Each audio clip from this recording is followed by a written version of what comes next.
Now let's switch to an opt-in popcard so you can see the design options that only appear when you choose to collect emails.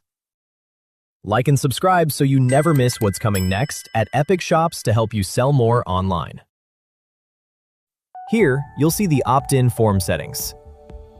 Go ahead and open the opt-in form section.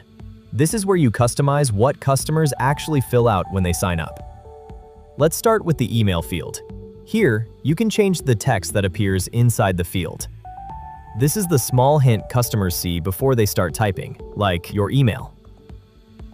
You can also adjust the background color, the shape of the corners, and how the text looks, including the font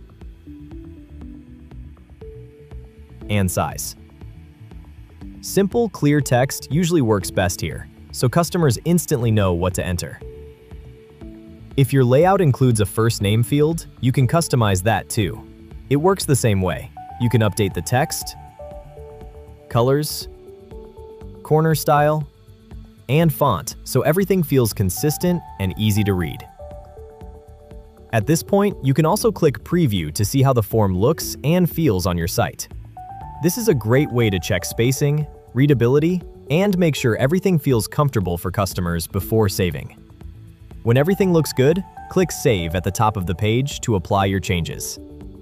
And that's it! Your popcard design is complete. From here, you're ready to move on and set up what happens after someone signs up, like the thank you message or follow-up experience. And remember, if you ever need help, the Get Help button at the top right is always there for you. And if you want a demo or need extra support, just email support@epicshops.com.